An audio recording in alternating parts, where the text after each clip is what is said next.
ایک زمانے میں گرین ووڈ کے عجیب و غریب قصبے میں ایک خوبصورت وکٹورین حویلی تھی جو ایک پہاڑی کے اوپر بیٹھی تھی، جس کے چاروں طرف سرسبز و شاداب تھے۔ یہ ٹاک آف دی ٹاؤن تھا جو اپنی شان و شوکت اور خوبصورتی کے لیے جانا جاتا ہے۔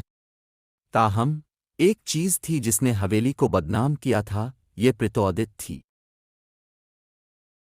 حویلی کی ایک لمبی اور تاریخ تھی جو المیوں اور ہولناکیوں سے بھری ہوئی تھی۔ کہا جاتا ہے کہ ایک امیر سوداگر اور اس کا خاندان 1800 کی دہائی کے آخر میں اس حویلی میں رہتا تھا۔ تاہم ایک خوفناک رات پورے خاندان کو ان کی نیند میں بے دردی سے قتل کر دیا گیا۔ مجرم کا کوئی سراغ نہیں مل سکا۔ قتل کے بعد حویلی کو کئی سالوں تک ویران چھوڑ دیا گیا اور شہر کے لوگ تعاون کی طرح اس سے بچ گئے۔ کچھ لوگوں نے کھڑکیوں میں بھوت کا منظر دیکھنے کا دعویٰ بھی کیا، جبکہ دوسروں نے اصرار کیا کہ انہوں نے رات کو گھر سے عجیب و غریب آوازیں سنیں۔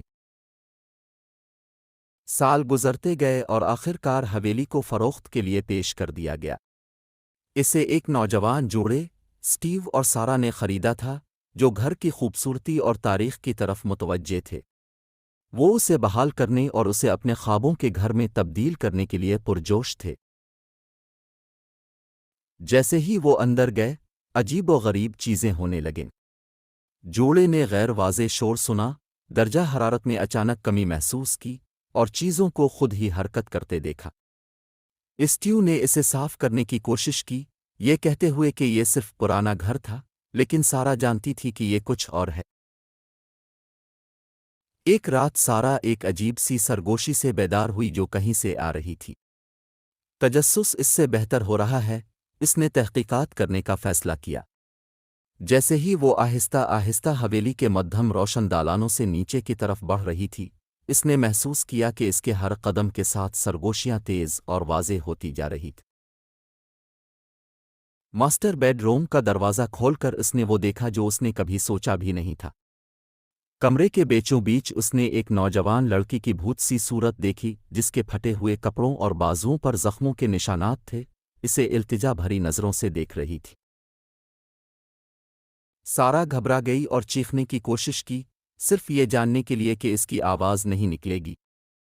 اس نے اپنے سر کے اندر ایک آواز سنی، ڈرو مت، میں ایملی ہوں اور میں کئی سالوں سے ان دیواروں میں پھنسی ہوئی ہوں، برا کرم میری مدد کریں۔ اگلی صبح سارا نے اسٹیو کو بتایا کہ کیا ہوا تھا۔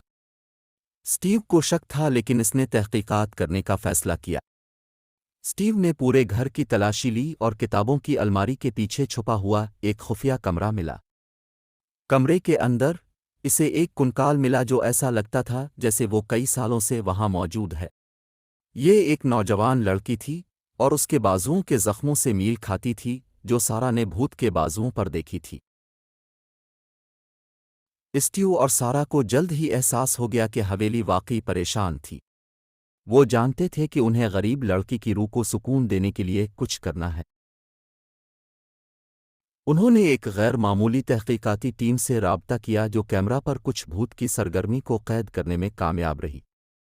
ٹیم کے ارکان کو یقین تھا کہ لڑکی کی روح ابھی بھی حویلی میں موجود ہے اور انہوں نے گھر کو کسی بھی منفی توانائی سے پاک کرنے کی رسم ادا کی۔ جیسے ہی رسم ادا کی جا رہی تھی، ایملی کا بھوت ایک آخری بار ظاہر ہوا۔ اس نے اسٹیو اور سارا کی طرف دیکھا اور غائب ہونے سے پہلے ایک ہلکی سی مسکراہٹ دی۔ رسم مکمل ہونے کے بعد اسٹیو اور سارا نے مزید کوئی عجیب آواز نہیں سنی اور نہ ہی درجہ حرارت میں اچانک کمی محسوس کی۔ وہ جانتے تھے کہ ایملی کے بھوت کو سکون مل گیا تھا اور حویلی اب پریشان نہیں رہی تھی۔